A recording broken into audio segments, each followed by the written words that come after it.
Hey everybody, what we're going to do today is a food Q&A, and this video is so much needed because I have a backlog of questions that I get from you guys all the time, and I'm finding myself having to answer some of the same questions over and over again. So I'm just gonna keep compiling those, and then I'll pop out these videos along with the other regular cooking videos when it's time, because right now, like I said, I have quite a few questions, and I've shot this video before and the video was way too long because I tried to answer all of them. So I'm just going to separate these into about 5 or 6 questions per video. And then I'm also going to include a kitchen mishap. That's what I'm naming it, because I've had some kitchen mishaps over the years, and I might as well share those with you to let you know that accidents do happen, and they happen to everybody. Okay, we're going to start with the first question, and it has to do with the seafood boil that we just did. And the first question is, do I have to use a turkey fryer to do the seafood boil? No, you don't. You don't need a turkey fryer to do the seafood boil.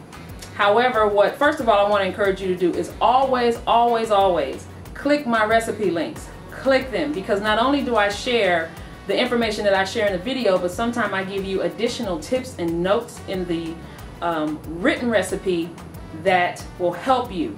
And in that recipe, if you clicked on it, I put in bold writing up at the top, if you do not have a turkey fryer, use blah blah blah blah blah. And what I told you to use was a 20-quart pot and a 5-mesh strainer. That's all you really need. You want to use a large enough pot where your recipe can expand, because we're talking about 9 quarts of water. That's a lot of water. So I did tell you to get your 20-quart pot, and then be sure and get yourself a fine mesh strainer, just like this. So once all the food is cooked, you just go in there and scoop everything out. So you don't even need a basket. And a lot of us don't have those.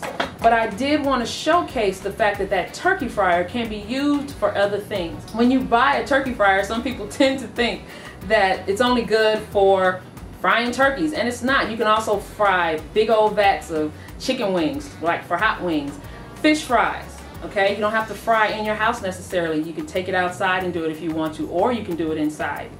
It's also good for seafood boils, crawfish boils, low country boils, and it's also good for steaming. If you like steamed mussels, steamed clams, you can use that device for the same thing, except you would just leave the basket in an upright position in the fryer.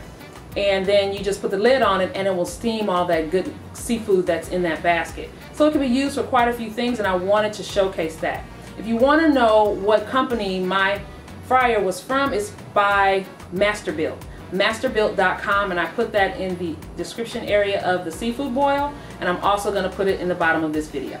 Also, I got a question about the crab and shrimp concentrate that I use. It's by Zatarain's, and it's awesome. It is my favorite ingredient to use for flavoring that water, and it's the most concentrated way to do it.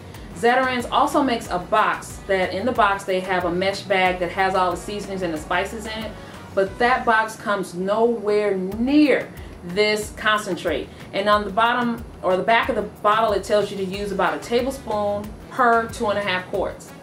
That's how concentrated this is. And then I turned around and dang near doubled it. So it's really awesome. And what it's made of, it doesn't have salt in it either, by the way. It's basically spices that have been extracted and put into liquid form, and you put this in there, and it really spices the water up extremely well. And that's why you didn't see me put any cayenne pepper into the seafood boil, because between the Grand Diamond and this product, it was spicy enough. But I mean, if you even like it hotter, you could definitely add more cayenne. I kept looking for this product and looking for it and looking for it, and of course when you don't need it, you see it all the time in the local grocery stores, but I needed it so bad, I'm like, okay, well, forget it, I'm gonna order it online. So I went to Amazon and I got 12 of them, so I won't be looking like, you know, crazy for what I need. You know, when I need it, I'm gonna go online and get it, but that's just me. But it's a great product, and I definitely suggest you use it. Next question, what type of thermometer should I use to take the temperature of my barbecue pit? That's a great question, because when I did the slow cooked barbecue ribs, a lot of people were asking me that. And what you want to do is use a hanging thermometer. Hanging thermometer looks just like this, has a little hook on the back here, and it has a dial on it. It goes up to about 500 or 600 degrees, and you would hang it inside your barbecue pit, and that'll let you know the direct temperature that's going on inside of your barbecue pit. It's easy. All you got to do is open it up, hang it in there, close the lid. And that's how you can monitor the temperature that's going on at the time. It's also good for your ovens. A lot of you will write me and say, oh, I put this in the oven and it didn't turn out right. Or, you know, my cake didn't rise. certain things are happening in that oven that you have no idea about. Hang one of these thermometers in your oven at the front, not the back, okay? Make sure you hang it in the front and then close your door. Put your oven on 350 degrees. Now, if your dial on the oven thermometer goes up to 350, your oven is fine.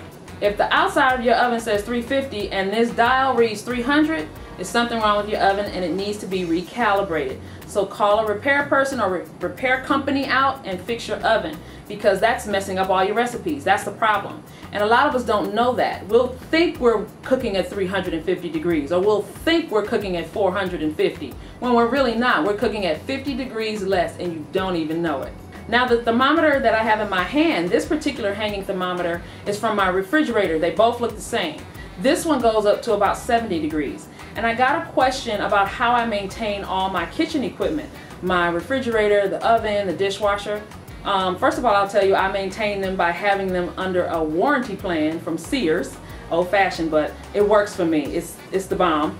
And I have them under a warranty plan where if something goes wrong with them, I just make that phone call and they come out and they fix it. Now, what I do is hang this in my refrigerator, and it lets me know what the temperature inside of my refrigerator is. On average, you want your temperature in your refrigerator to be about 40 degrees. It's a good temperature to have it. Me personally, I like mine about 36, 37, so it's a little colder. What I do is I hang this again in the front, not the back, because the front of the refrigerator is the warmest. So hang it up front and that'll let you know what's going on with your refrigerator. Now, once you see this dial start to go higher, then you know your refrigerator is getting hotter and hotter and it may be getting ready to break down. It'll give you a chance and time to call somebody out to repair it before it breaks totally down and you lose all of your groceries. So this is a great device to have. Get it at a kitchen supply store, only maybe $3, $4, $5. It's a great investment so that you can save, your groceries and keep your refrigerator from breaking down. Can I save the breading that I have left over after I fried the shrimp? This question came up under the fried shrimp po' boy video, and this young man said that his mother used to save the breading that she used on shrimp, and she would put it in a baggie and put it in the freezer. Now, first off, I'm going to tell you no, because of my knowledge and my conscience won't allow me to tell you to save something like that. I'm not going to tell you that. Throw it away. Every recipe or in my videos, I'm going to tell you after you bread chicken, bread shrimp, bread anything, throw it away. What are you saving it for? Go ahead and put it in the trash. We can get more flour, we can get more cornmeal. Those items are not that expensive to where we have to save that product, especially when you don't want to cross-contaminate. You don't want somebody else coming behind you and using that shrimp breading for chicken or chicken breading for steak. You don't want to get into that because it's just going to cause cross-contamination and bacterial growth, and you don't want to get into that, trust me. Now, the other reason that I'm telling you no, throw it away, is because of this. Can you see this? This is called Serve Safe, and I used to teach this course, okay? I had classes as small as 5 and maybe as large. A few of my classes got up to almost 100 students. And teaching something like this to people that are in the culinary field, or if you're headed toward culinary school, you're going to know what this is. If you're in the management and hospitality business, you already know what this is. But this is the way that we who handle the food for the public deal with things, and it is some of the top-notch, or some of the most top-notch training for food safety and sanitation. And it speaks of hazard analysis, critical control point, which is HACCP, wash, rinsing, and sanitizing, how to cool foods, how to reheat foods, how to store foods. And one of the answers that I gave him, I said, okay, well, I understand that you just don't want to throw it away. But what you need to do in this case, because I told him if he insisted on doing something like that, you need to label it and date it and then put it in the freezer so everybody will know what that was used for. But I told him my best answer is to tell you to throw it away because of what I know. And then, the second best answer was labeling and dating that item or that product so everybody knows, this was used for this. Don't move it to another product because you don't want to encourage bacterial growth. All right, do I have to cool my soups and stews in an ice bath? Why not just break the dish down into smaller containers?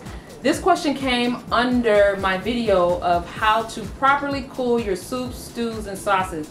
And I felt the need to do a video like this because I could see in some of people's comments that, you know, what they were doing was sort of some dangerous things in the kitchen.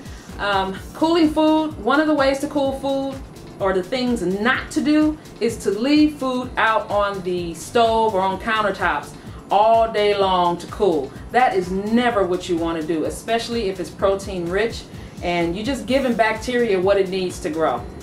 I mean, you're just giving it everything it needs. And I talk about that in that video. And like I said, my past life is going to encourage you to break old habits and learn some new ones, because we have people over and family over all the time, and we don't want anybody leaving our parties sick or getting sick the next day, because it can happen the next day. It doesn't always happen immediately. It happens sometimes the next day. So you want to handle the food the best possible way you can. And when you know more, you do better. I'm sorry sometimes if I feel like I'm beating a dead horse or telling you something that's like, ah, here she go again. But I'm telling you that because this is sort of my daily life. Right now, to this day, I'm a regional manager now, and I supervise about 29 locations. And when I go into the location, I'm not only looking at profit and loss and HR stuff, staffing, all that good stuff, but I deal with how vendors deliver the product. We deal with temperature control. We deal with sanitation, all that stuff. So my eyes, I'm always looking at certain things. So I'm sharing that knowledge with you so you can have different ideas of how you should handle things in the kitchen and break some of those old habits. So be sure and check that video out. I'm going to link it down in the description area. Can I use Moscato to make your white wine and shrimp dish? And I'm going to tell you no, because Moscato is a dessert wine and it is extremely sweet. And I know a lot of you live on it, but that is not a wine that you want to cook a savory dish with. Because your shrimp and your garlic, that's savory. You don't want it extremely sweet cooking with a dessert wine. In the recipe, I told you to use, I believe, a Chardonnay and a Pinot Grigio. But always click the recipes below in the description area. And like I said, I give you lots of good tips and notes to help you through the recipe. All right, time for our kitchen mishap. And this happened about 4 years ago, but I saved proof so that I can put this in a video, and I just never have, and it's time now. About 4 years ago, I was making some cornbread to make cornbread dressing for about 70 people. And I was 4 days out, so I had enough time, and all I wanted to do was bake my cornbread ahead of time so it could dry out a little and you know, make that dressing that much better. And so I'm cooking the cornbread in cycles. I have about 3 9x11 or 9x13 glass pans going. And I'm cooking and I'm cooking, and my kitchen started to get too full, so that last pan I had that had come out of the oven, I left it on my counter and I started to proceed for the next batch. So I'm cooking and I picked this pan up and I said, okay, this is cool enough now. I need to move this to my dining room so that I can let it finish cooling, and then I can bring it back in and turn it out. Well, I went out to my dining room and I got it and picked it up. And let me just tell you about me touching hot things. Because I've been in the food industry so long, sometimes my hands can touch a hotter dish maybe than you can. It just happens to people that work in the kitchen. Our hands adapt to temperatures, and so we can touch things that are very hot. And I had touched that pan before I put it out there thinking it was cool. So I went back out to get it, brought it back in. I got in my kitchen about 5 feet into my kitchen and I heard a thud. Boom. Here's what I found. A piece of my dining room table. Just as neat on the floor, just cracked away. You see that? I was like, oh my goodness, I can't believe I did that. And I know better than to set a hot dish on a glass top table. I know better, but because I thought I could touch it, and I had like I believe some table mats, I had part of it sitting on there, and the table did not break. This piece didn't break out until I took the pan away, and then that's when it fell away. So I put a picture of it on Facebook, and everybody was like, dang, Miss Carolyn. They said, that's the most expensive cornbread you've ever made. And I told them, you ain't never lied. I mean, man, I had to replace that tabletop. So it was real expensive, but it was a mistake, and mistakes happen. And don't get all worried about it. Just, you know, each one teach one. Don't do this. Yeah, I can look back on that and laugh now, but it sure wasn't funny when it happened. So see, kitchen mishaps, they happen to everybody, no matter who we are. Doesn't matter, we'll get through it together. I hope you guys have enjoyed this question and answer, and then remember, this is just the first one and my kitchen mishap. I have some other ones to share with you. We're going to be talking about some questions with the pound cake recipe. I have some questions, a lot of them, on the gumbo recipe, and we're going to attack those in our next video. So I will see you guys next time, and also I'm going to share another kitchen mishap, and I'm going to give you a clue right now. I told you they happen to everybody. I'll see you guys next time.